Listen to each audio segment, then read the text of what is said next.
There's a podcast out this week that we did last week called "The Evolution of Medicine" with host James Maskell. We have not listened to it, but we participated in it, and it was really a terrific conversation. And we got his book. This is The Community Cure. He's actually written two, but this is The Community Cure by James Maskell. Transforming Health Outcomes Together is the subtitle, and he and the people around him, the people with whom he works, have been working hard for many years to transform how medicine is practiced and how people experience medicine and therefore their own health. I've just begun to dip into this book. It seems great. Certainly the conversation with him was terrific. And it left, I think I speak for both of us, with a lot more hope about the future of healthcare and medicine, potentially globally, but we know the most about the U.S. situation than I've had in a very long time. Well, I would put it a little differently. I Okay. would say there's tremendous reason for hope in our discussion, but as always, the question is, what school of thought is going to win out? And in so many places, we have the materials to do much better than we are doing, but we are in some sort of a battle with forces that are capable of derailing superior ideas in favor of, I don't know, what I presume are lucrative ideas. So anyway, I guess the point is, listen to the podcast and see if you don't hear a more reasonable, rational approach to medicine than you typically get from mainstream sources, and then ask yourself this question: if that's true, why aren't you hearing more of this? Yeah.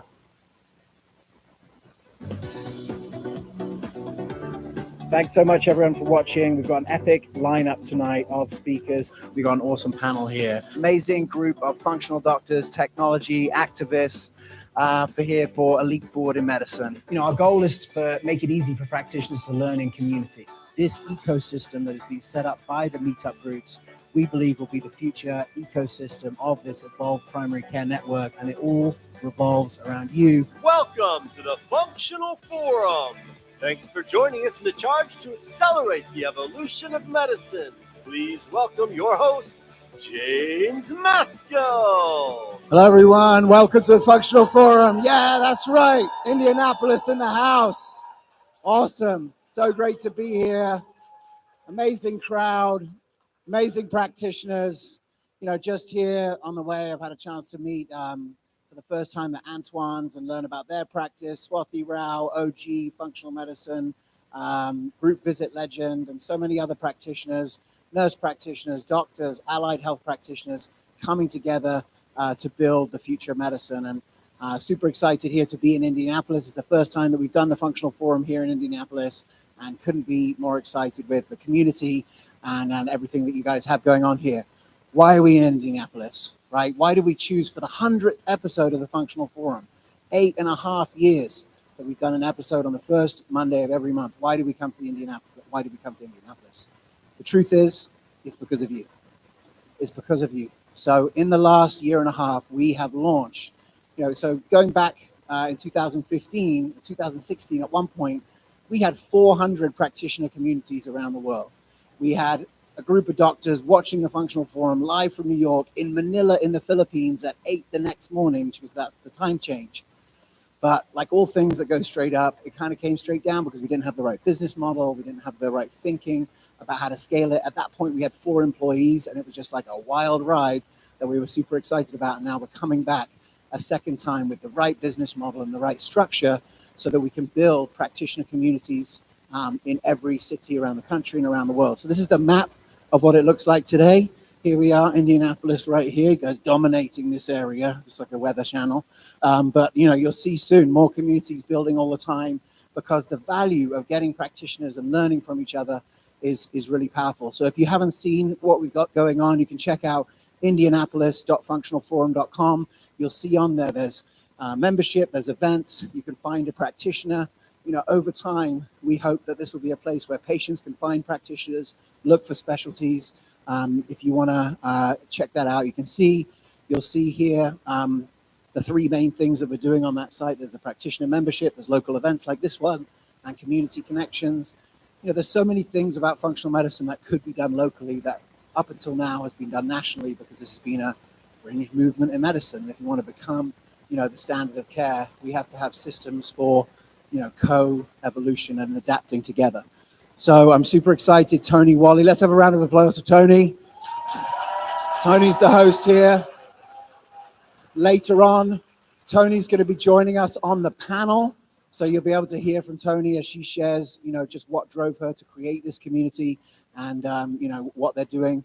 What is this for? Clinicians can join this community so they can meet like-minded practitioners and gain trustworthy referrals, expand their clinical toolboxes, brainstorm with peers on patient cases, gain access to thought leaders, connect with new patients, and learn practices for running a modern practice. We're super excited about the future. We right now have 32 cities and growing. It's a bit of a land grab where, brands and organizations that, see that it's actually a really awesome thing to be part of a local community. So if you want to get in touch, if you want to start a practitioner community, get in touch. We're pairing, physicians who want to be on the front lines, but maybe don't have a lot of time, with brand partners that can really help fill the room and to connect. So that's the future of the evolution of medicine right there. I'm super excited to see this map starting to fill in.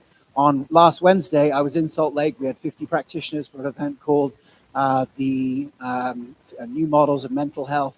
It was running a psychiatrist clinic where they're doing psychedelic therapy and doing functional medicine group visits. It was a really powerful time. So we're starting to see some real momentum in the community. I'm glad to see New York finally on the map because that's where we started, and got some exciting things happening in Texas and Florida and California and all across the country.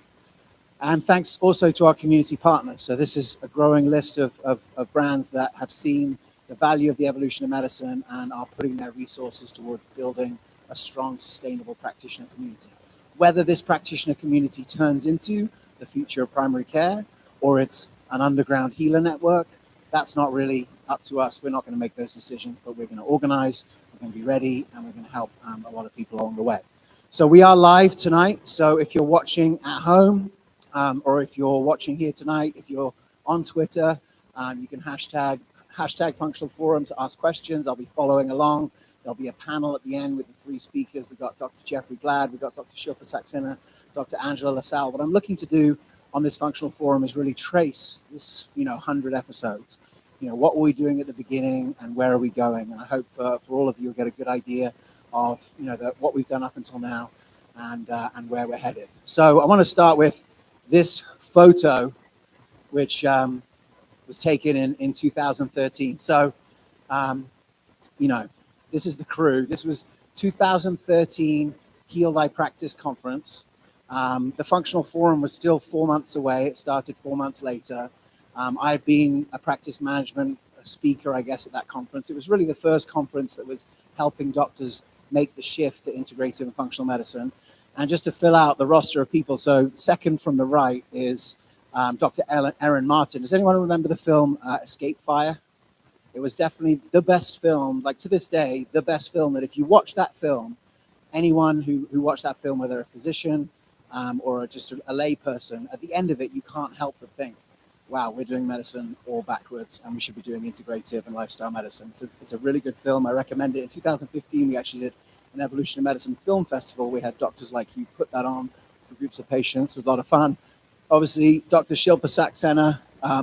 There's a question as whether she's standing on the bench or not. We're not sure. We can't really see the bottom of the thing there, but Dr. Shilpa Saxena is there. Dr. Jeffrey Glad, you'll see over the years, Jeff's spoken a number of times at the Functional Forum.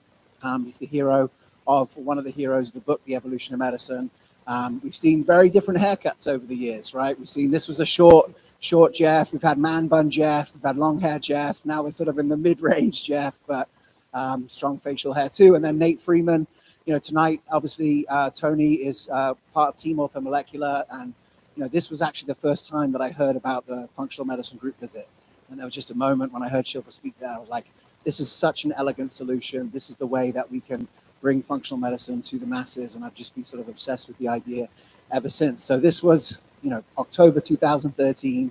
And a lot of the ideas that became the evolution of medicine were percolated over that dinner. So I'm super excited to welcome as the first speaker tonight. He is the Chief Medical Officer of Fullscript now. I've had the opportunity to work with him for over a decade, And what you'll hear tonight is sort of like the beginning of the evolution of medicine, which is how do we make it easy for doctors to start to practice in a new way. Please welcome to the stage, Dr. Jeffrey Glad.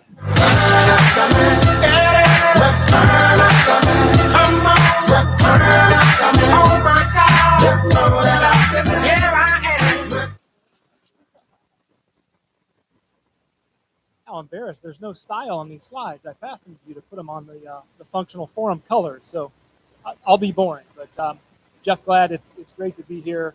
It's great for the functional forum to finally land in Indiana. And obviously, as a celebration of the 100th episode of the functional forum, it becomes important to look back, as James said, but also look forward and where we're headed. And so what I want to get into is 2014 was my first time on the functional forum, number four. And at that time, I had started my private practice in 2010. I had left a hospital-based practice that I started in 2008.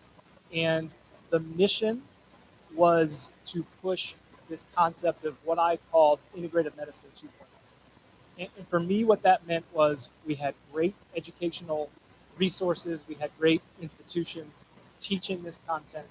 We had some really core clinics that had started. I remember reading the Brave-Well Collaborative Manual outlining these clinics and their business practices and how they were successful. And so the title was Patient-Centered Care to the Masses. How do we now start to push the delivery of integrative medicine? I call it integrative medicine. When I say integrative, I mean functional medicine, I mean lifestyle medicine, naturopathic medicine, conventional medicine. To me, we're integrating the best practices of all of these disciplines. So when I say integrative, it's because I was also trained through the University of Arizona program, so I keep that title. At that functional forum, Dr. Hyman announced that the Cleveland Clinic was going to have a functional medicine clinic inside their walls, and that practice still exists successfully. What we were up against was a lot of momentum and a lot of excitement and an immovable system, a system that made it very difficult to practice this. And so that message of integrative medicine 2.0 is where we started. And the principles of that focus was to inspire physician entrepreneurs to step out and start practices. Start working with patients on your time, start investing in your patients and patients who are investing in themselves, leave the hassles of insurance behind, work for your patients, and let's grow integrative medicine at the grassroots level. And so it was creating medical homes, which I'll describe what that meant in a bit, wherever there's a farmer's market. That was the tagline, and that was sort of the initiative and sort of what James picked up and took off with out of that functional forum. Here are the slides. This is what I thought it was going to look like, super fancy, blues. But I was inspired by what farmers markets were doing for nutrition. People wanted to get out of chain restaurants, big food, big box stores. They wanted to connect to the grower. They wanted to eat local. They wanted to eat whole foods as much as possible. And so that inspired the thinking behind, why don't we do that with healthcare? Why don't we connect with our patients again? Why don't we get back to the grassroots? Why don't we get back to the core principles of movement, mindfulness, and meals? And so that was the idea of how do we reverse big medicine by taking farmers markets as our example. And so I took that idea and married it to this idea of medical homes, which has obviously been a big focus and investment for primary care by creating patient-centered medical homes. So I created the integrative medicine home. Heirloom, organic, micro practices focused on empowerment. And if we could take these medical homes, right, heirloom being back to the roots, back to the core principles of healthcare, organic, relationships, connecting with the patients, micro practice represented that low overhead model of care that I had launched in 2010. And empowerment was empowerment, obviously, of the patients that we see, but also of the providers, empowering them to feel like they've got the confidence to get out in their communities. Communities want this, patients want this, you can do this, because here's your patients, right? They're trying to get out of big food, they're trying to reconnect with nutrition. We should put a medical home in every town that there's a farmer's market. And that was Integrative Medicine 2.0, and it inspired other book James wrote, which he mentioned, the Evolution of Medicine book, which I was one of the stories behind that. And the whole concept was growing these micro practices, inspiring these micro practices. I think we've gone a long way. We've put out lots of great content. Obviously, James has been really initiating a ton of all of that to help practitioners who are ready to make that change, but not everybody's ready for that change. And as James and I have talked about what the next steps look like and where do we go from here over the last year or two, I think what we have to remember is I didn't start in 2008 as a busy primary care doctor seeing 40 patients a day and immediately jump into this micro practice. There was a year and a half in there that I was at Parkview Hospital running an integrative medicine practice on insurance. I think that's the part that gets lost by me and when I speak about my practice and the practice that I'm in now. But I learned so much in this practice. And I think as we start to think, how do we grow now integrative medicine beyond the micro practices? How do we work within the system? We have to take some of these learnings and we have to realize that working within the system reaches a lot more patients than just working with the people that go to farmers markets. And so what I was able to gather from that year and a half at Parkview Hospital was understand, I was financially supported by the hospital, so I had that protection and I could focus on my care. I could also kind of design what the rest of my journey might look like. I certainly had the marketing channels that Parkview had within the community. I had a live call-in television show for 2 years on the ABC affiliate. I was able to refine my clinical care and build a patient panel. So I was able to cut my integrative medicine teeth within the walls of the hospital system. And in that transition then, I was able to understand the business of medicine. I was able to learn as much as I could about what practice models were out there. What would work best for me? For me personally, the pain points that I was working within were worth the risk to go launch my practice. But it wasn't a start from scratch risk, right? I had a following that was already familiar with me and my care, and that obviously helped fuel the practice and get us started. There was also less competition at the time, right? I actually rented space from Parkview to launch that practice, of all places. Now, Dr. LaSalle has refreshed and reimagined and re-energized that practice. I'm sure she'll share some of that success. She has it's at least a year waiting list, and you're seeing just tons of patients now in our community that wouldn't have access to integrative medicine. And so be comfortable with different models of care. Don't just think that the micro practice is the way to go, and if I can't take that risk because it's too scary, well, then I'm just not going to practice. So think of your career just as if we talk to patients, right? You're not going to reverse diabetes tomorrow. You're not going to get off of your autoimmune drugs within the next month. This is a journey. So as practitioners, look at your career as a journey, right? Gravitate toward a practice that you're passionate about, not necessarily a business model, the type of practice. What kind of patients do you like to work with? Is it certain conditions you're interested in? Start gravitating toward that within the practice that you're already in. Start with as much help and support as you can get, whether that's in the practice that you're in today, whether that's within the hospital system that you're in. Now, I think there's a little caveat to that, because if you're thinking about this as a journey and a chance to launch something in that community, the non-compete may have to factor into weighing your decisions or thinking about those decisions. My non-compete at the time was, don't join the competing healthcare system. Okay, I'll just rent from you and I'll start my own practice. So that doesn't exist in some communities, so you have to be careful about that. I want to make sure that caveat was in there. And learn along the way. Learn the clinical skills that you need to take care of patients. Learn how patients respond. Learn commercially the business of medicine, how the practice of medicine works, whether it's within insurance because that's where you want to stay, or what does it look like to move out of that. And then decide every month, every year, stay in that position and continue that journey, or look to move on. And that's how we need to grow this type of care. And this is where we're going as opposed to where we started. So instead of just inspiring physician entrepreneurs, we're inspiring physicians to grow in their care delivery right where they are. Right? Instead of leaving the hassles of insurance, work for your patients within a system that is changing. We'll talk a bit about that and what those opportunities are. Spending more time with patients in direct care Now I put those two words together, indirect care. Build a team that spreads your message as a care team or as a community. Find like-minded providers that can help also deliver that message. Use technology to your advantage to deliver this care indirectly. And so now let's go to Integrative Medicine 3.0, and let's take it everywhere. Right, at Full Script, we like to say our mantra is, how do we make integrative medicine just simply medicine? Now that comes from Andy Weil, but that's the mantra that we all need to be working toward. So what's required to practice integrative medicine? Some of you are already doing that, but to practice along that journey, you got to think about the different business models that are available to you, and there are a number of them, and a number of resources to help you implement those.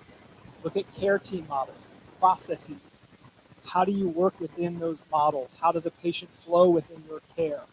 And then understanding the principles of root cause and optimal health, and growing in the clinical medicine understanding that you have. Lots of self-guided opportunities now, webinars, lab companies with webinars, summits, supplement companies supporting you. A lot of this self-guided education is now easily reachable and within your budget. If you have a budget for more formal education, that absolutely is available too. And then my business principle for everybody is ready, fire, aim.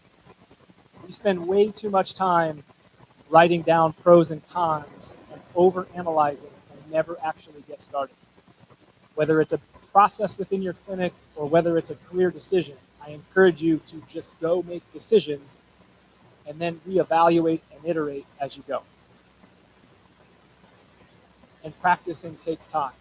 Okay? In Integrative Medicine 2.0, that time was more focused on, I'm going to be a direct pay practitioner and patients will pay for my time.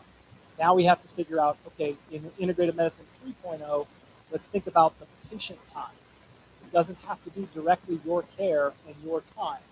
Use your care teams, because this time in this integrative medicine journey is dedicated to building relationships, getting patients to understand where they've been, getting the practitioners to understand where that patient is and where their goals are, their past history, their experiences with healthcare, relationships, goals, education, and then obviously the journey is reassessing, reevaluating, adjusting the plan as appropriate. All of that takes time. So creating time in your practice might mean looking at different business models and considering stepping out of that insurance-based practice. Maybe you're looking at a DPC practice, very successful model now for building what they call relationship-based care. Private pay practice, just getting out of insurance altogether is an option as well. But again, within the system, new growing opportunities are happening and lots of successful models are out there. Group visits, obviously Dr. Saxena is a guru there, and so there's lots of resources for that. Extended care teams, what James and Hill Community are doing. If you don't have a health coach in your practice or in your community, he's building an army to help deliver that care so it can extend what you're doing for your patients. And then the technology and the reimbursement codes are supporting that journey as well and allowing you to practice in a way that gets you to spend time practicing integrative medicine, functional medicine with your patients, but it's not just all you. So James challenged me to come up with a clinical pearl. He didn't want just practice management, so that's usually what I speak on. And so I said, you've got 100 episodes in, 99 episodes in. You've had every expert, every leader, probably not much I could offer from a clinical pearl perspective. And he said, what takes you the most time? So I thought about what takes me the most time in my visits in my office, but also what provides the most insight. What gives me the greatest breadth of someone's health? And so I came up with the one thing that I use to teach and focus on, is there an inflammation issue or an immune issue, nutrient intake, stress? What's the panel that gives me that full picture? And I think that the thyroid map is what we use for that 30,000-foot view of the holistic health of that patient. Many of you, this is all review. Some of you, maybe it's not. Hopefully we can inspire you to reassess how you interpret the thyroid map and how you walk your patients through that. But again, it's a deeper understanding of overall health. You do need time. This takes up probably 10 or 15 minutes of most of my visits. And this is more than a dose change. Matter of fact, it shouldn't be dose change every time. It's also looking at the trending of where the patient's going and how things are looking.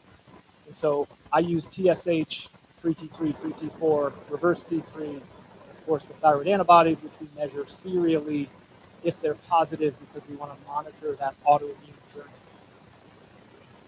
The map is sort of adopted from what the Institute for Functional Medicine has given us, and you can see the breadth of health that's impacting this thyroid panel and how you can use these 4 numbers to help the patient understand what's going on and where they should be focused. It spans all the way from stress, right? Stress impacts the production of T4. It also drives the conversion of T4 into reverse T3, which sets up a functional hypothyroidism. There's also inflammation, another driver of reverse T3. And so when I see my patients with a high reverse T3, low T3 symptoms of hypothyroidism, sure, we may add T3 to their thyroid regimen, but I tell them that the long-term goal of your journey no longer need T3, because then we've been able to solve for whatever the drivers of these issues are. Now, we may go down those rabbit holes and we may investigate what those are, but the journey is less about getting the dose right and more about getting the health of that patient on the right track. Exercise improves the cellular sensitivity to thyroid hormone. So do certain nutrients. So you may see normal hormone levels with an elevated TSH. They don't need more hormone. They need to work on the sensitivity aspect of the hormone that's already there.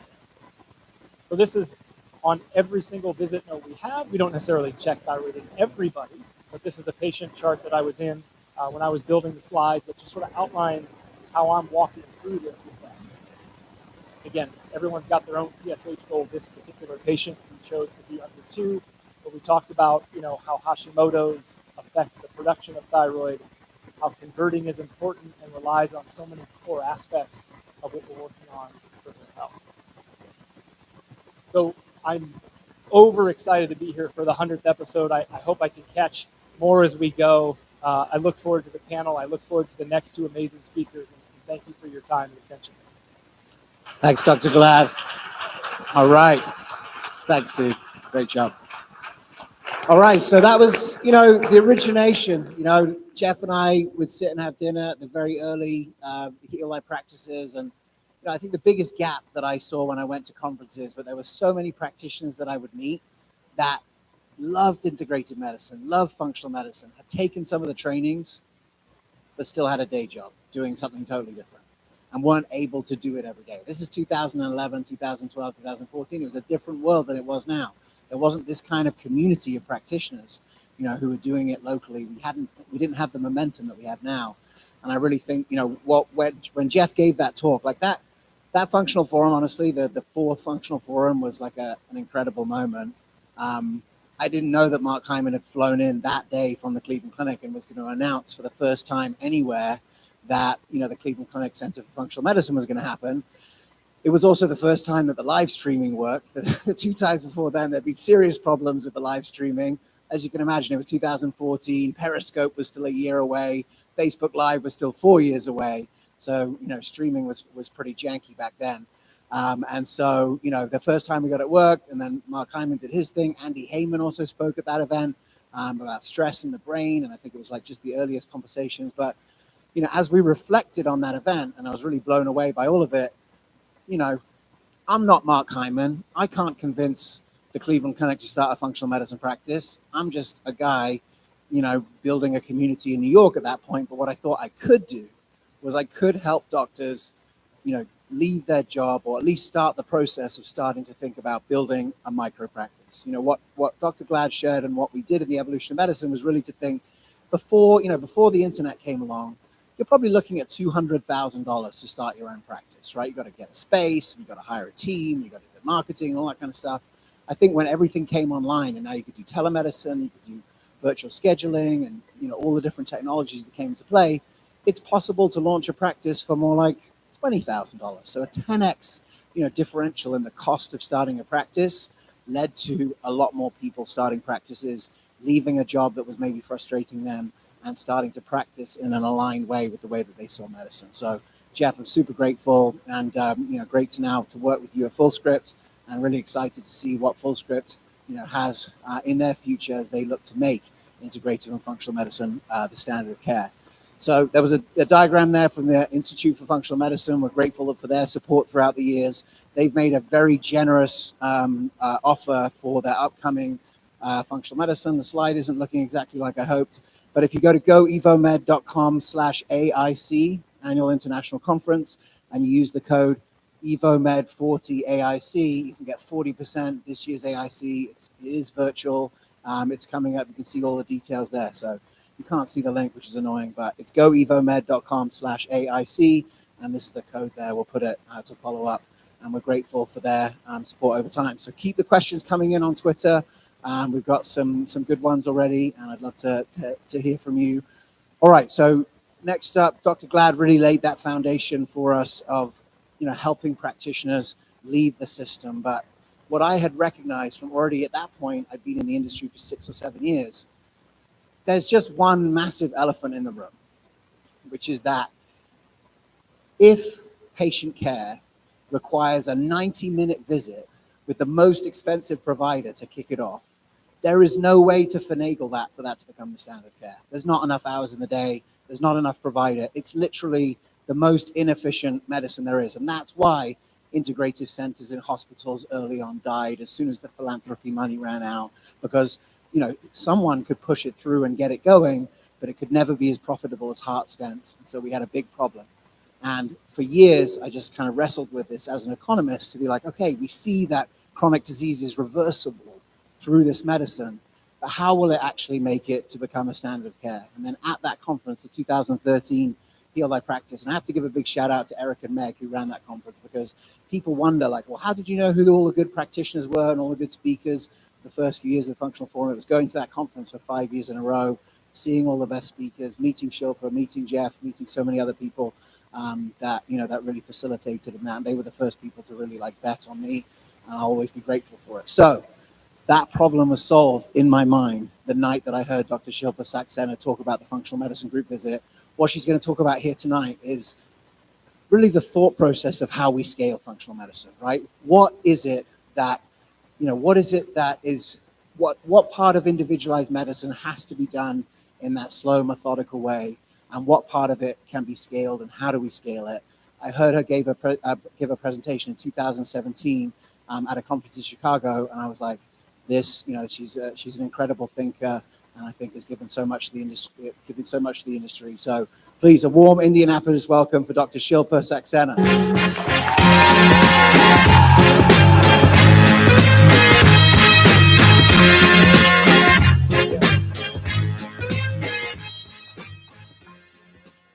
Love the groovy music. Hi, I'm wearing high heels, so I'm afraid I'd fall if I tried to dance.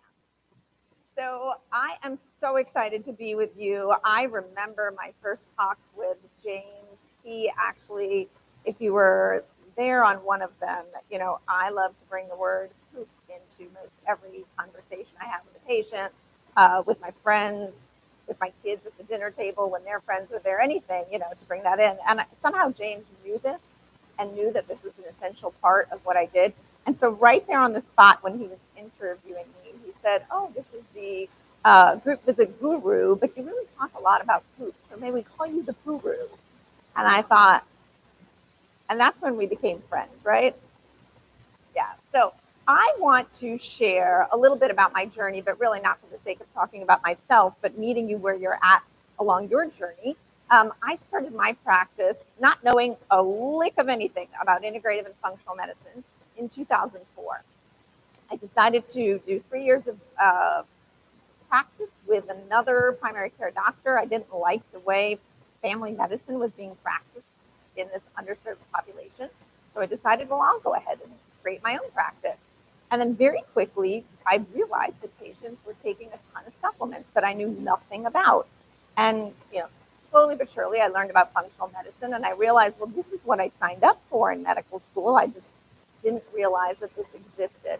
So the way that I actually found my way into functional and integrative medicine is through my patients, just listening to them, seeing what they needed, and then continuing to find resources for them. And quite honestly, it's a great business model. to listen to your customers and then do what they need.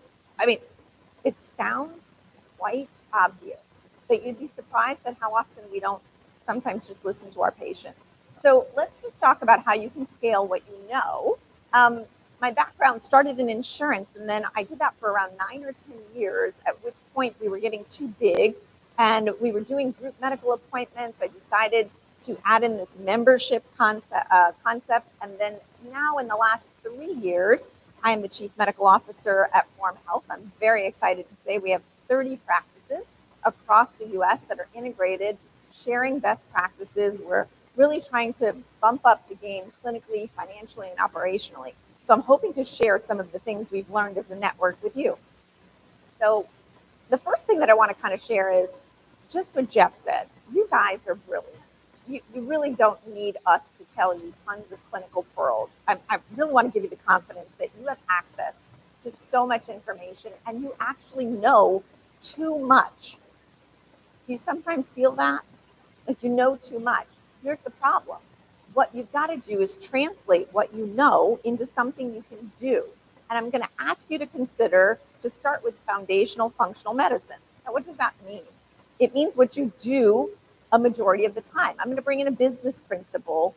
It's called Pareto's principle. Some people call it the 80-20 rule. And just follow me on the left side here. Have you ever noticed that 20% of your whole list of services, there's 20% of them that yields 80% of your revenue, or 20% of your services yield 80% of your outcomes. Like for me, it's lifestyle medicine, supplements, and some core functional medicine. Fix the gut, right? Detox, fix some hormones. That takes care of quite a bit of people. Now, did you ever notice that 20% of your patients cause 80% of the problems? You can actually call it the 90-10 rule.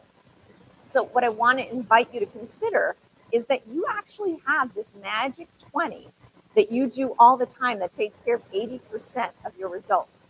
Minutia. You manage the exceptions, the planned fees, the one-offs. Can you see your day? And you doing that? Thing I assume most of you do, which is your magic 20% of functional medicine must include something about healing the gut and improving detoxification pathways. Yeah? I mean, functional integrative lifestyle, we're doing this. Okay, so this is my magic formula. Now, this is not magical. This is like functional medicine 101. I'm sure that most of you have learned this. This is what I do. So what I decided to do is just programatize this and have in many different formats the information that I say over and over. Instead of doing it individual, I started putting all that information in different formats that didn't require me. You see how I'm taking the multiplier up by taking me out of the equation as much as possible. Now, I want you to know, like this, when I say I did, what I call the 5R program with a detox overlay, that's because that's what I did in my practice. But you might be the SIBO specialist of Indianapolis. So your magic 20 might be everything you do for SIBO people. Does that make sense? You wouldn't make a generic 5R program because you do SIBO, or maybe you do pediatric autism, but you have a magic 20 with whatever you do all the time, whatever your foundational functional medicine niche is. I want you to be thinking about that as I'm speaking, because I want you to start contemplating how you're going to take what you know and then start doing something with it to get results. Now, I'm sure you're doing something with it right now, but what separates the smart people who know a lot of stuff from the successful people who do a lot of stuff and get results is the doing. Yeah? If you go to conferences and you are the biggest genius of them all, but you do not know how to implement what you've learned, you've not really become successful for yourself or potentially a bunch of patients. So I really want to implore that doing is where the magic is. The knowing is just step one. It's really about implementation. That's where you get kind of this whole behavior change. So remember Prochaska's trans-theoretical model for change? I always use this is like how people think. Now listen, this is how we think. This is how our patients think. This is how business works. Everybody kind of seems to operate here. Let me just do a quick review. Think of yourself as a little kid, and your mom wants you to brush your teeth. Okay, you're a pre-contemplator when you're a toddler. You're like, I don't know about this toothbrushing thing. You're not even thinking about it. You're pre-contemplating. Okay, at some point, your breath stinks, but you like a girl, a boy, and you decide, maybe I do want to become regular about this toothbrushing thing. Okay, so you're a contemplator. Like, I think I want to get this really fancy toothbrush. So you start prepping, getting the mint flavored floss, and then you go to action. Like every night you're flossing, you're using the whitening, you're in action. Usually you're in action for around 3 months. You can put in exercise as the example of a habit that you want to change. And then maybe you'll lock into maintenance. Okay. Now, have you ever met a teenager who occasionally is getting in a good groove about brushing their teeth and all of a sudden not so good in college?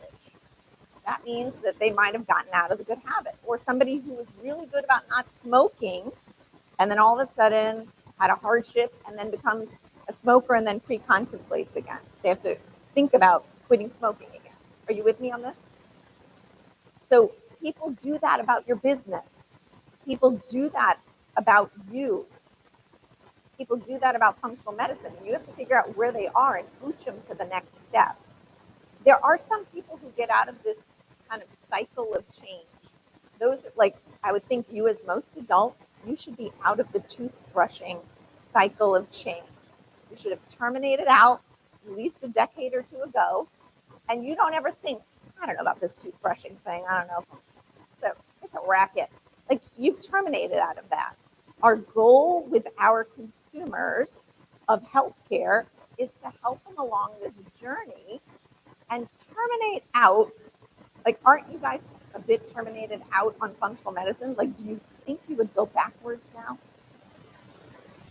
Just do drugs and procedures. Like, you're just not going to do that. So this is what you're wanting to create with your patients, right? So think about their journey and where they are in that cycle and where you need to help them get to the next stage. Have you ever talked to a pre-contemplator and get them to do action? Too many steps. So remember that. Sometimes we get like, you have to go gluten-free. You have to be sugar-free. You have to be nut-free, soy-free, corn-free, dairy-free. Much, right? Like they need to know is gluten in wine, right? It seems to be a common question for most patients, right? It's like, wait a second, is there gluten in wine? So our goal when you want to scale something is you want to scale behavior change. That's really what you want to scale. We think it's about learning more. No, you have plenty of knowledge likely. It's about engaging with the patient and getting this next level of behavior change. So I always want you to think, what kind of language are you using? English is my second language, so I've had a great opportunity to analyze the language and butcher it at the same time. Anybody who's known me for a long time knows that I can mix up some serious idioms, some American idioms, a bowl of peaches or bowl of cherries and peachy keen, right? The peachy keen and bowl of cherries. Anyway, I mix it up and I say bowl of peaches. My point is that language is very powerful. And when you use the word prescription in your office, I want you to understand, how do patients perceive that? Do they, when you say, I'd like to prescribe this, microbiome process with these supplements, do they hear the word prescribe and go, ugh? Or do they say, oh, the provider is prescribing something. That is something I should do. So if the experience in your office of a prescription is the patient feels choice, they feel connected to you, they feel like, oh, if she says this is a prescription, then I'm going to do it, and consider using the word prescription. In my practice, at a certain point, people didn't like that word. Does anybody resonate with that? Like, some people just have negative juju when it comes to that word, like past, no good, prescription. So consider the word program. I'd like to invite you to consider, very important to invite people or request people. If you order or recommend, you are starting to take on this kind of patriarchal role, which is less enjoyable for people these days. So invite people, ask them to consider, request for them to look at this program. And this program program, people really are trending towards like this program has this clear cost. This is the value proposition. This is what have you noticed that that's the way we as society are kind of built?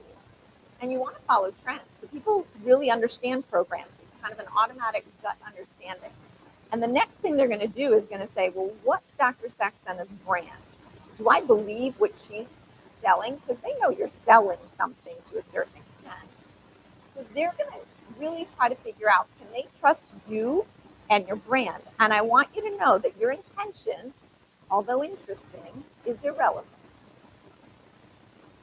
Your intention, although interesting, is irrelevant because what they perceive of you is the truth in their eyes. Perception is reality. This is a marketing 101. What they think of your brand is really what your brand is, even if you have all the intention of it being something else. So really constantly double check and check in with your patients. Like, what do they think about your brand? You can do surveys. You can just listen and hear what kind of words they choose when they describe your office. So you want to support a reliable brand all the time because that measures how confident people are in your care and in your services, so that when you launch a program or you create something, they're like, I trust her brand. She's consistently, reliable, or she follows through, or there's results, or whatever it is that you want to build your brand on. It really, if you have a reliable brand, then it's much easier to convert people into action. Does that make sense? From contemplation to preparation to action, the more brand reliability there is. And I'm going to say another thing that I've learned a lot from my marketing group. People like goodie bag kinds of things, like color copies, brochures, things that make them feel like, listen, the people who are out there who are sharing their services with you, are they just on some plain tablecloth with nothing around them? No. They have all these goodies because goodies somehow psychologically make us feel like there's brand credibility. Like, look at this brochure, look at the font, look at it, looks credible. So I want you to consider like having a black and white copy where it's tilted on the paper. Do you remember that? Like people who makes like the copies and the thing's tilted. Okay, if you're old enough, you probably remember that that's the way we used to do it. And you don't have much trust in someone who can't even put the paper on 90 degrees. So I want you to think, what do your resources say about your brand? Because it absolutely influences behavior change, okay? And the more they trust your brand, the more they're going to inherently trust any program you put together. Is that obvious? Yeah. And you might think, oh, they don't like my program. Oh, the program isn't what they like. You think it's something wrong with the program. And I want you to think it really has a lot more to do with your brand reliability. Once your brand is reliable, they'll generally buy in to a program that you offer because they trust you and they trust the brand. So then when you're coming up with your program, I want you to really consider, what is it when I'm doing my magic 20 thing with SIBO people or whomever you're taking care of, that they constantly are valuing. Like, anticipate their needs, and that helps increase the conversion rate because it's kind of like you already are answering the questions that you know they're going to ask. And what does that do for your credibility? It increases it because they're like, you get me, you know me. And then if you say it ahead of them asking, that increases reliability and trust. So if you have a program that says, here's my gut detox program, and you list 20 diagnoses that you know that are the common reasons why people come to you, list them, because when they say, acne, knows that I need it for acne. Because if you, after the fact, say, if the patient asks, is this good for acne? And you go, that's good for acne. It's not as reliable, is it? But if it's pre-listed, it looks like you get it. You know them. And you do. This is not like, we're not doing anything shady here. You're just actually putting down what you know. So I think it's really important for people to buy into things. They need to have a clear understanding of what's included, what's excluded. And then the other thing that you want to incorporate into that behavior change cycle is actionable items. So what a lot of people do is like, hey, this is what I do. This is what I do. But you don't put the call me, register here, do this QR code and, pay here, because they're excited. You want to catalyze that excitement and preparation they've done into action. Does that make sense?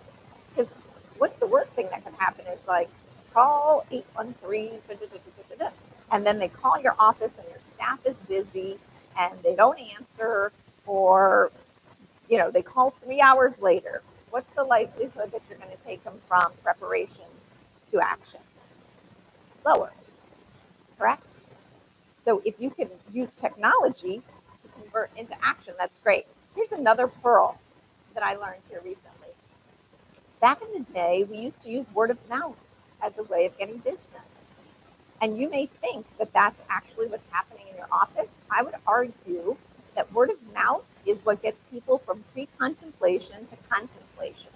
But if you want them to go into action, you better have some good reviews, because people will hear about you and they'll think about you, but they will not go into action, even based on their best friend's recommendation, until they read your reviews. And when they read reviews, that's when they will convert into action.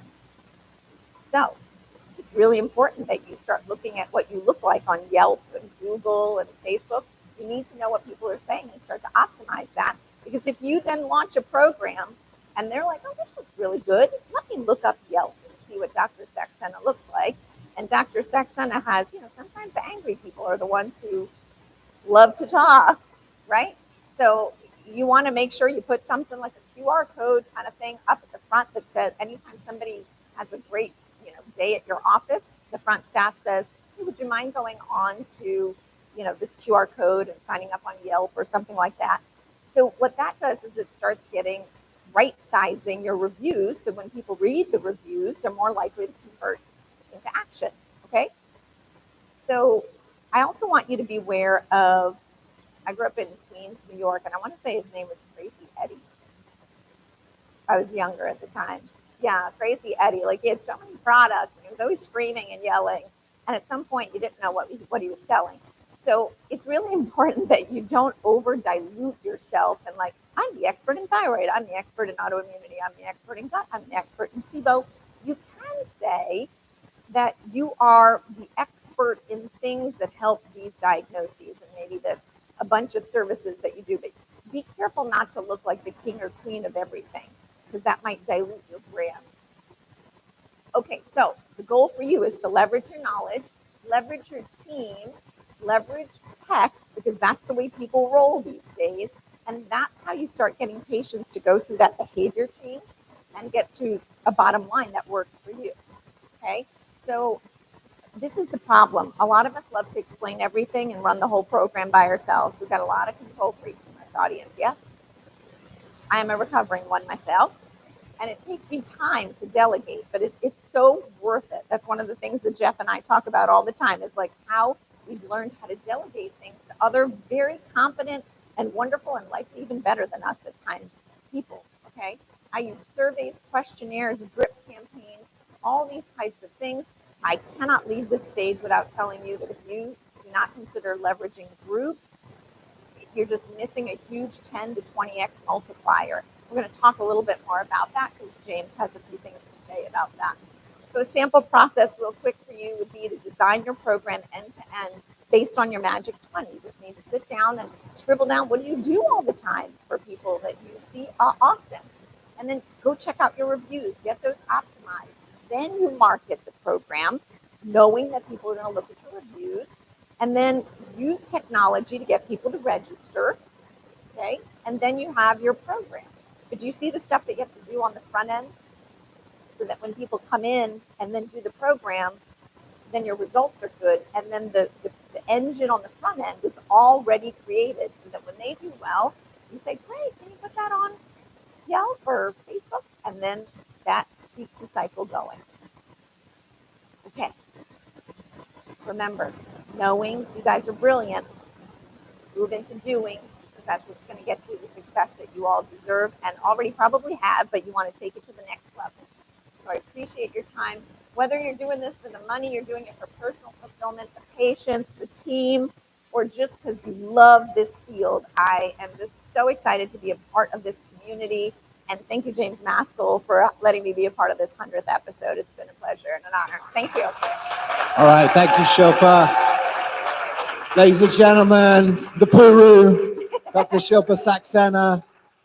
It was a big moment. You know, I realized when I interviewed Shilpa and called her the Puru, and she managed to keep her straight face. I was just like, man, I think this could just be my job. I could just interview practitioners, make them look good, and that would be fun. And so that's what I did for the last 8 years.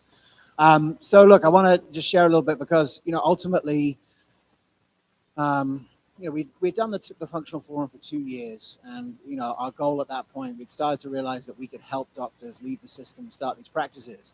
But there was a key moment in 2016, and it was really like we had learned a lot for the first 2 years of the evolution of medicine. One of the best things we did is we gave any practitioner who was on our email list an opportunity to do a concierge call, where we just speak to them for half an hour and finding what's going on with their practice. So through that, we did 1,000 of those in the first 2 years.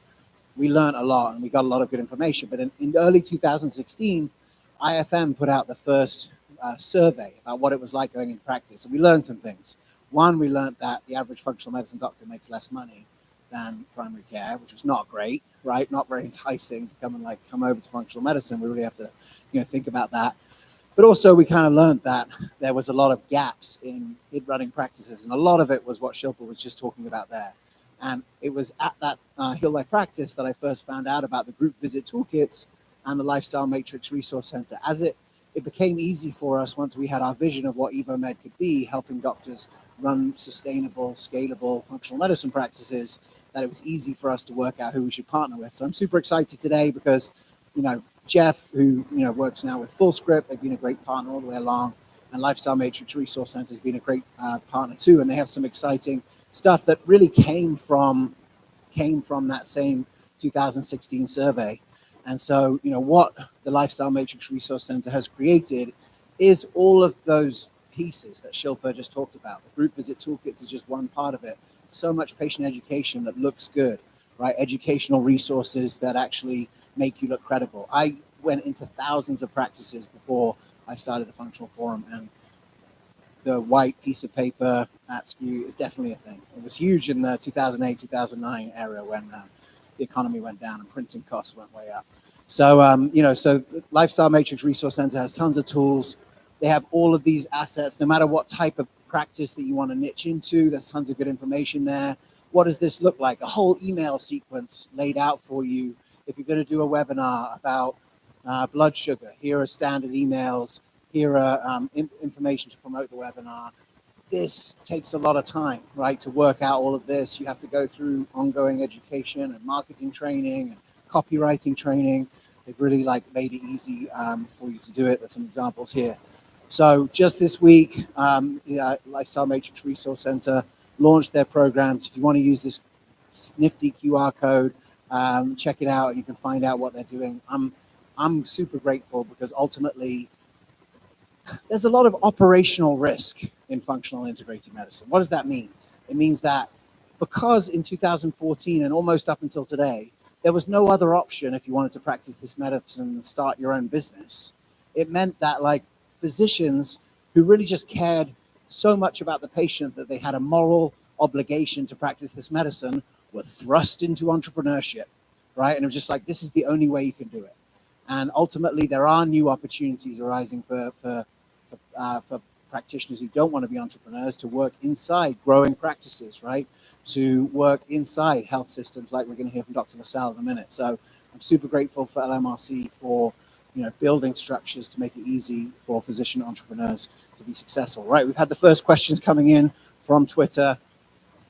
And so we're going to have the panel in a minute, but I guess I want to sort of tell you, this is the past. In a certain way, it's the past. It's not the past in that we don't want to do what we're talking about. We do want to do this.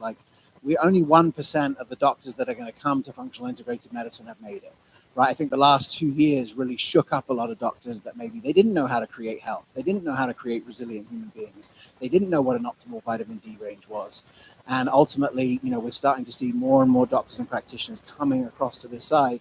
And it's really interesting to see that. But the most exciting thing that I'm involved in right now is really thinking about how can we make functional medicine delivered in a palatable enough way that the money men in hospitals can say, we want some of that. And there's a lot of reasons why to think that this is happening, and it's doctors like Dr. LaSalle leading at the front. So all the way from Fort Wayne, Indiana, you know, if you could make it there, you can make it anywhere. This is, please welcome Dr. Angela LaSalle. Wish we could turn back time to the good old days when the mama sang us to sleep, but now we're stressed out. Good evening, everyone. This is so exciting to see everyone here. I think a few years back, we were at a functional medicine gathering here in Indianapolis, and there was probably a group of maybe 12 to 15. And I think we're pushing close to 100 tonight. So fantastic. This is just amazing. And congratulations to all of you in the community for continuing to build this amazing energy for functional medicine. So I want to talk to you a little bit about integrative medicine for healthcare systems. And like Dr. Glad, when I refer to integrative medicine, I mean the whole shebang. Integrative, functional, lifestyle, all of that. So we'll talk a little bit about this. And the cool thing is we're kind of coming out into the light with this. So 10 years ago, we were flourishing, but we were kind of underground. We were our own movement, right? Things are changing now. We're actually coming out into the daylight. And more people are hearing about integrative medicine in ways that's becoming intriguing. It's trickling into the research. It's trickling into the conversation with our colleagues. So when we have more than 50% of our patients trying something that is integrative or complementary, and a lot of our colleagues not understanding what those interventions are, we need to be there for our colleagues to help these patients navigate and help our colleagues navigate to keep them safe. You know, there's a lot of potential complications between use of supplements with prescription medicines and things that the patients aren't aware of. It's natural, it must be safe, right? So a lot of what we do is also support our colleagues in learning about these strategies. And what we found over the years is not only have we helped to keep our patients safer, but we've actually taught our colleagues some of the tips and tricks and that low-hanging fruit of how to use some of these supplements in their own practice. And it's garnered this deep interest in learning more about this style of medicine. So value-based care that's up and coming in health systems, this is our opportunity. This can be a potential game changer because now as reimbursement starts to focus on patient outcomes, what other foundational fixes are there in medicine, right? Nutrition, restorative rest, exercise, detoxification, mind-body, developing a sense of purpose. All of those kinds of things are the foundational fixes for our patients, right?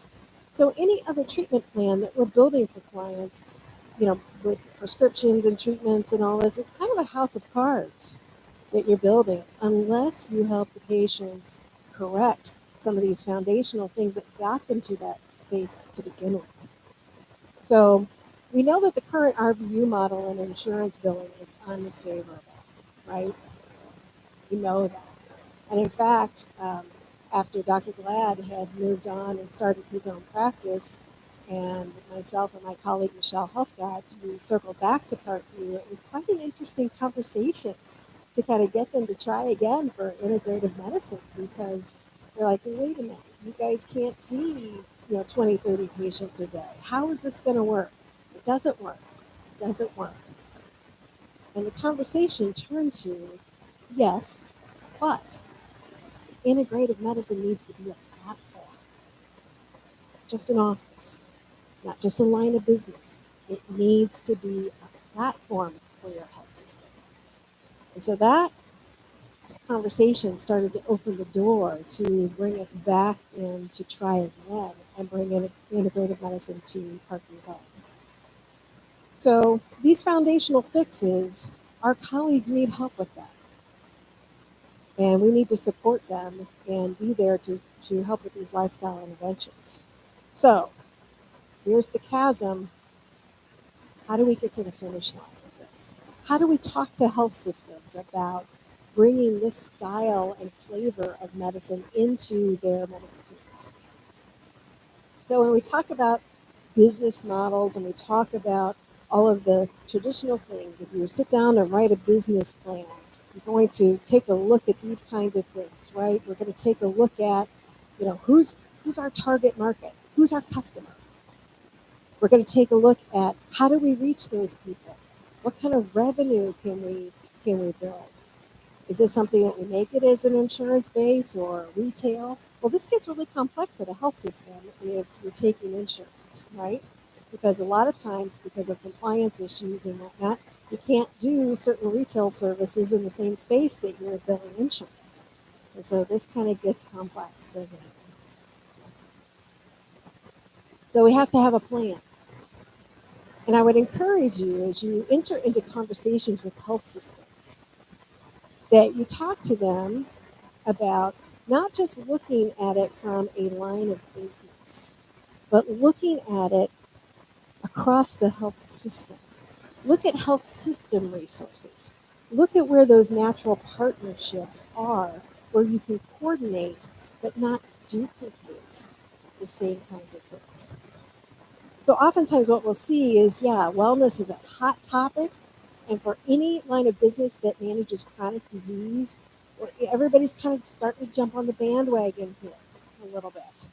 And so you'll see maybe the oncology folks building, a yoga program, and, maybe the rehab folks or behavioral health, and they're bringing in different kinds of integrative therapies here and there. And in these silos, what we're finding is oftentimes they're duplicating one another's efforts. So before you know it, you have this team over here trying to do a nutrition program, and you have this team over here trying to do a nutrition program. It's the same thing, but you're duplicating each other's work, right? Well, that's expensive. That is really expensive. So one of the key things is to run up to the top of the bleachers, okay, and look at the entire football field. What is going on in the health system? What can we work together on that we created once? Okay, we have enough time, talent, and treasure, right, to create it once. So let's look at it that way. And it's also important to put this in writing because these plans are going to go across different lines of business. They're going to go to different leadership teams. And in health systems, one of the biggest challenges that we have faced in building our program, and I believe that a lot of functional and integrative medicine doctors face, is those conversations with administrators. They're really hard to get everybody kind of going in the same direction. So putting things in writing is a faster way to communicate. It's more consistent. Everybody gets the same message. We start to eliminate some of the telephone game and things like that that goes on. So in building your business team, and it takes a village, folks, to build integrative medicine at a health system level. It takes a village. And so some of my strongest and most important partners are our billing and coding teams, our compliance team, our IS teams to build the right types of medical records and templates and all of the things that we need to document what we're doing based on time, also based on the complexity of these patients. And our operations and even our building and facilities team. How do we set this up where this is a healing space for patients, that it looks different, it feels different. So with this, it's a lot of communication, a lot of talking through it.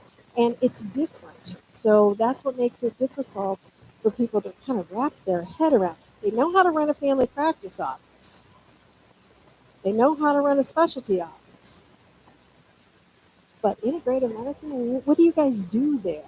And so this is an opportunity to educate all of these layers of people, And so having your elevator speech down of what you do with patients is really, really important. So partnership.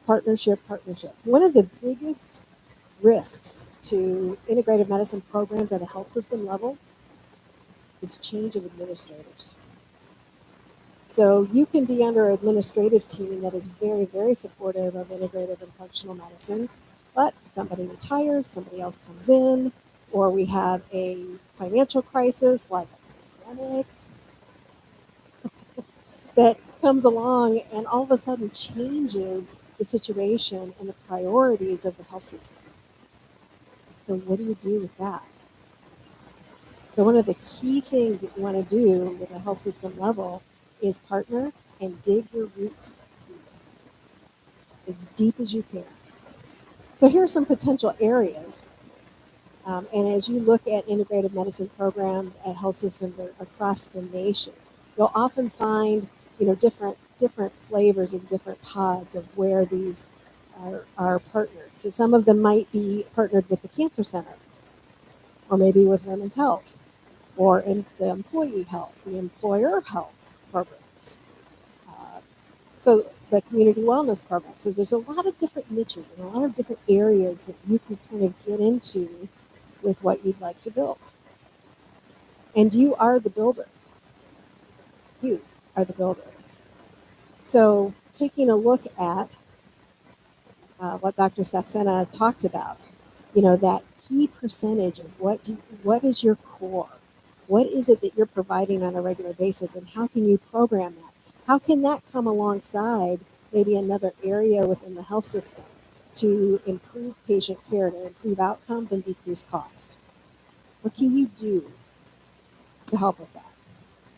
And don't overlook outside and community partnerships as well. So like the HEAL community, providing some great services and outside health coaching, things like that. So if you don't have it inside, where can you go to get it? So these things are really important.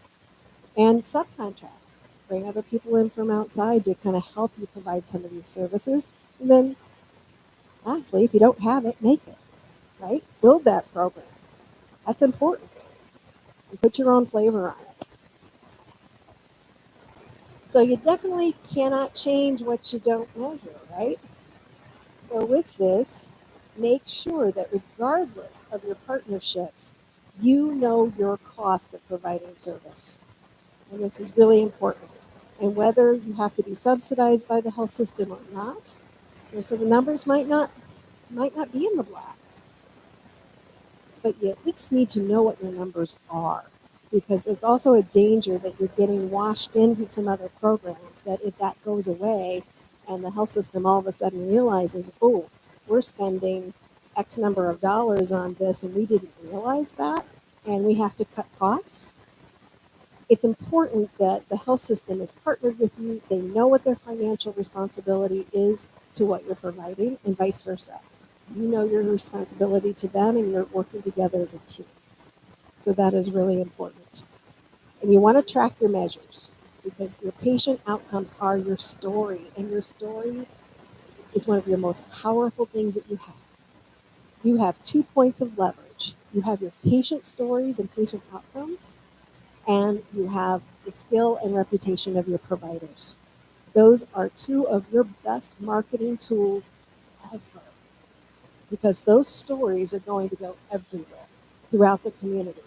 All it takes is for a few successes with your patients, and they're going to tell their friends, and they're going to tell their friends, and they're going to tell their friends, and that is the best marketing you can get, isn't it?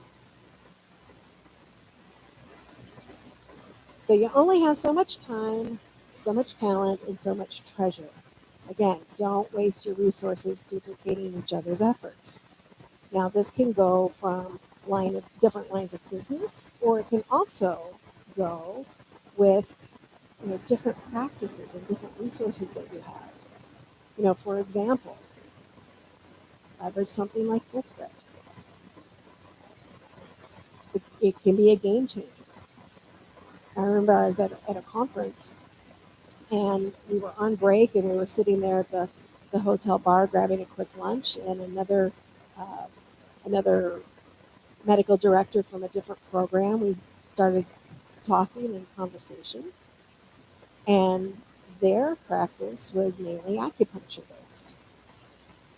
So I had some questions about acupuncture and billing and coding and these kinds of things. And so I was asking my questions, and he started asking me questions. And he said, he says, I just have this problem. I have this provider that like prescribes the supplement of the week, and we order it in, and then she changes to something else, and I have all this product on the shelf.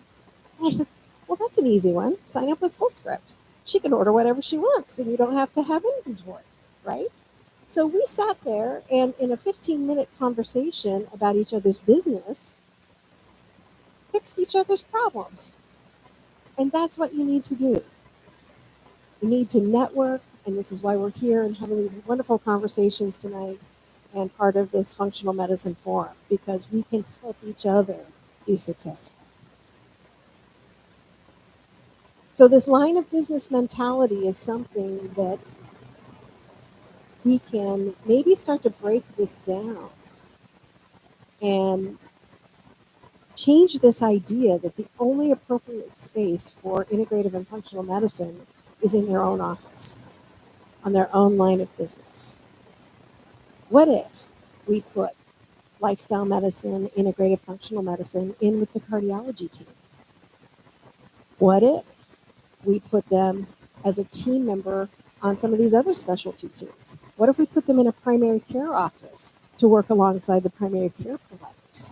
So this is kind of an out-of-the-box thing, and when we talk about care team integration, having functional, lifestyle, integrative medicine as a part of that team. So you definitely want to multiply your efforts, and shared visits are a game changer. Can't say that enough. Shared visits are a game changer. Increases your efficiency, and instead of saying the same thing 10 times over with 10 different people, you can say it once to a group. They have camaraderie and educate. And a lot of times they teach each other, which is amazing. So that's been great for us. So it's a big organization. This isn't the same as running your own practice. I had a cash-based practice in Carmel for several years before I went back to Fort Wayne to start the integrative medicine program. That was like a speedboat. It was me, myself, and I. I made decisions. I made it happen. Well, at a health system, this communication is really key. So once again, I highly suggest you put your ideas in writing so they can be communicated across different areas of the health system where they need to go. So tips, tricks, pearls, and no-nos. Don't assume that people know what you're talking about. So in some of our conversations about shared visits, at first the answer is, oh no, we can't do that. Well, let's talk about the patient experience, and this is how this works, and this is what we're going to do. Oh, well, we can do that. It works like this. Okay, here's how we do it. So don't assume that people understand immediately what you're talking about. Give them a longer answer if you need to. Go back and ask questions, and don't take no for the answer. No doesn't mean never. No means not today. Or no means we need to have another conversation about it and circle back, because circumstances change. The culture changes. So build your story, speak it often, network, and play to your strengths. Not every medical system program is going to look the same. Some will be acupuncture based, some will be more functional medicine based, some will be more integrative based. So look at your providers and who you have and play to your strengths. It's really important. And one key point I want to leave you with, if you hear anything that I'm sharing with you tonight, I want you to hear this. The integrative medicine is the mortar between the bricks of the medical specialties. That's where it belongs in the health system. We support everybody within the health system because these are foundational fixes for the patients. So if you remember this word picture, that helps you have those conversations. So take the lessons. You will make mistakes. You might lose a few dollars here and there till you figure it out. You'll get frustrated, but you'll change lives. You'll improve the standard of care, which is why we chose to go back to the health system because what we found was instead of meeting that demographic that only had the budget to be able to afford our cash pay practice, we wanted to reach a broader distribution of patients, the patients who really, really were suffering. And you will be the future success of integrative medicine, and you can change the standard of care in the health system. So it started, I'm going to say now 3 docs, because really Dr. Glad needs to go in this equation. With Dr. Michelle Helfgott and myself, with Dr. Rebecca Menzer added in a few years later. A dream and a Rubbermaid tub in a timeshare suite within the health system to, in 2020, being inducted for membership into the Academic Consortium for Integrative Medicine and Health, the first health system in Indiana. And we've been blessed to also then, a couple years later, welcome IU. So this is exciting for us. We enjoyed building this, and I just want to lovingly dedicate this to all of you who are out there changing the face of healthcare. Thank you. Woo! Thanks, Doctor. All right, let's have you guys come up here on the panel. We'll just move these chairs forward a little bit. Look, I think, this is not, Dr. LaSalle, I wanted to just have this because ultimately for many of you, there are many paths forward by which you can help a lot of people, right? You can build your own practice, you can help people individually, but ultimately I wanted to set that as a template for what we're going to do in the next, in the next 8 years here. Let's just have it just this side of the screen so that everyone can get seen well. Okay.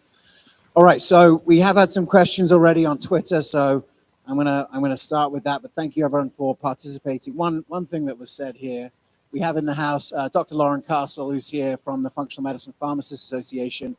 One of the things that she mentioned is just talked about medications and supplements. I know one of the big reasons how allopathic medicine is sort of scared of integrative functional medicine is the drug-nutrient interactions and all those kind of things. It's one of the reasons why we believe that pharmacists are an important part of the future of medicine. It's one of the reasons why we've made content and gone to the Functional Pharmacist Symposium every year, and we've made it on the Functional Forum because there needs to be someone in the team that can know and understand that, because otherwise it can lead to a lot of friction in the success of the practice. All right, I want to ask you, Tony.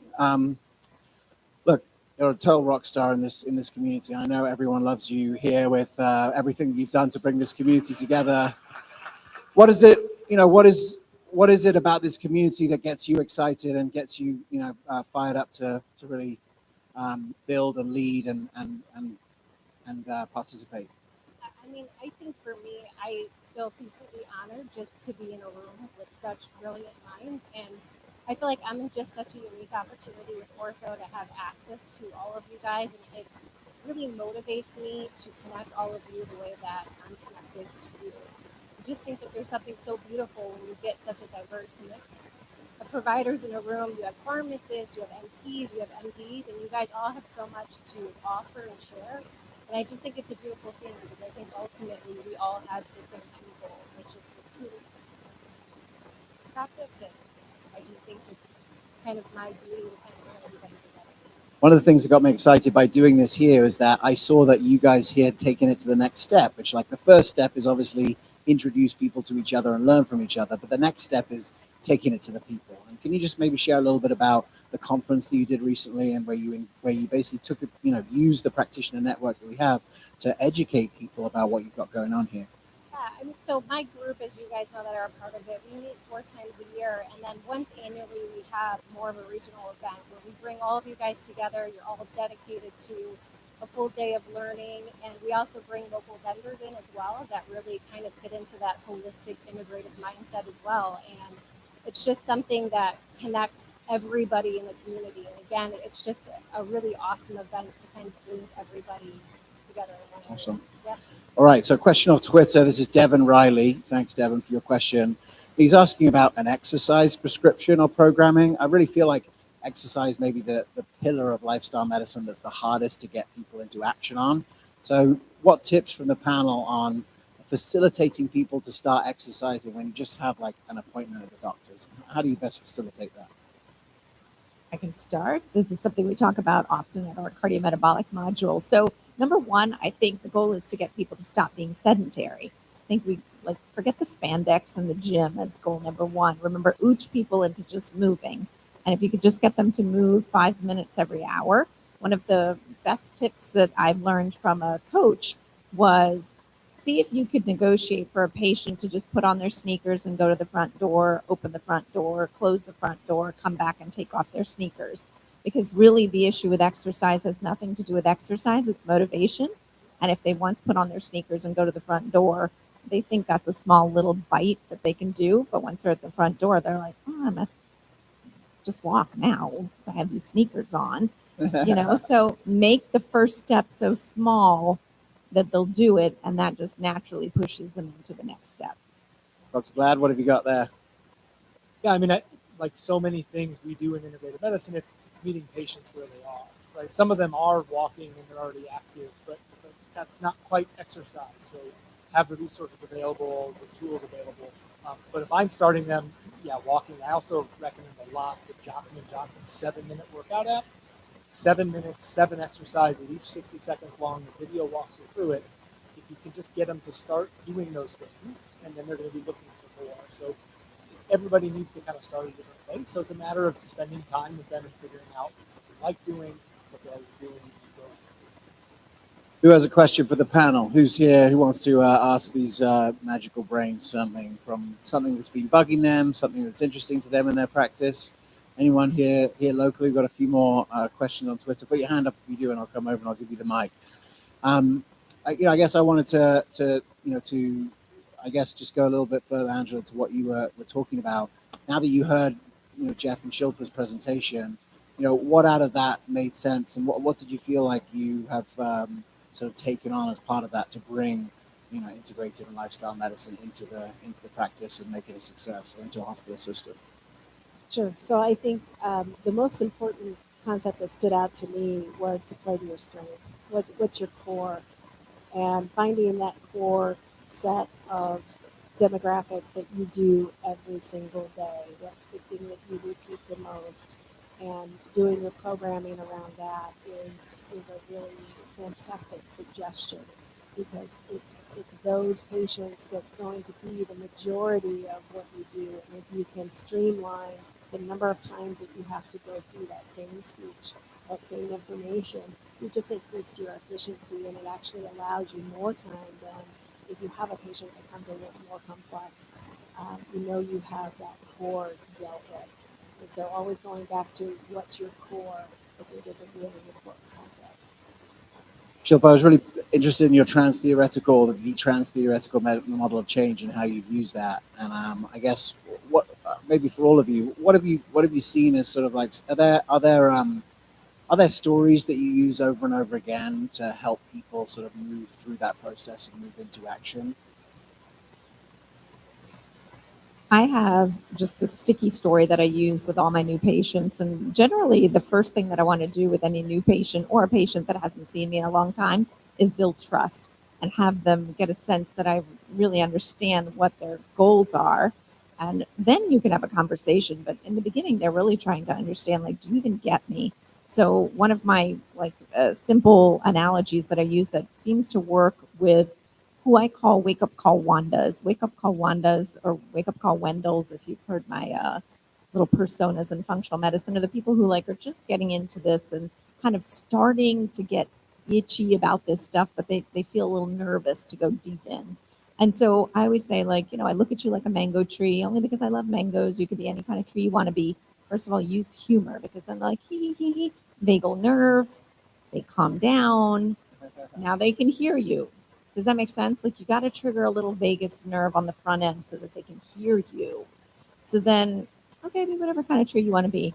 And I said, so many times people come to me because they've got a skin problem and they went to the dermatologist, and then they have a GYN problem, and they went to this branch and this branch and this branch doctor. And at some point you're just pulling out your hair, why don't all these branches talk to each other and know that they're a single tree?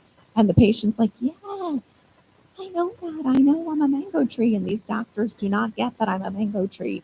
And they're saying it. And then I go, yeah. And so in functional medicine, we look at you as a full tree, and we get that these branches are not doing well. But your question is like, what's happening in the whole tree? Is it in the tree? Is it the wind? Is it the sun? Is it a fungus? Is it like that? And then they're going, yeah. And then I said, okay, now the second thing we're going to do, which is different than our conventional counterparts, is many times they go branch down, right? Like they figure out your problem and they ask a little bit before what happened.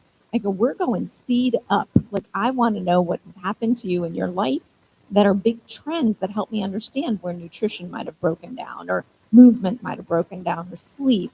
And that really helps me know because, you know, like who you were in the first 20 years of your life determines a lot of what you are as an adult, right?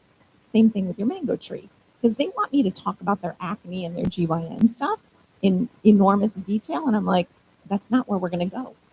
And somehow they get really intrigued by the mango tree analogy, and they're partners in the adventure. Yeah, Jeff. I have a question. So for Angela and the rest of the panel, you know, I think one of the missions, certainly at FullScript and the rest of us, is how do we move the conventional practitioner? What's interesting and exciting to the conventional practitioner about integrative medicine? What's getting them to, you know, come over and think about this? And is it patient stalking them? Is it personal? I'm sure it's all of those above, all the above. But what are the common themes you're seeing in people interested in coming up with more? I think a lot of it has to do with the fact that we share patients, and we purposely structured our integrative medicine within the health system to be a specialty, a consultative specialty versus being a primary care-based integrative medicine.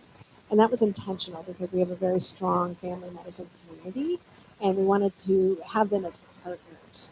And in doing so and in sharing those patients, they, the primary care docs, would see the success stories.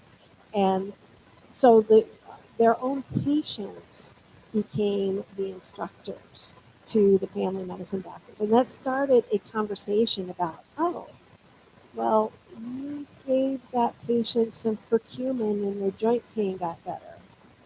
Well, tell me more about that. And so now we see some of our family docs, you know, using omega-3s and curcumin and those kinds of things in their practice on a regular basis.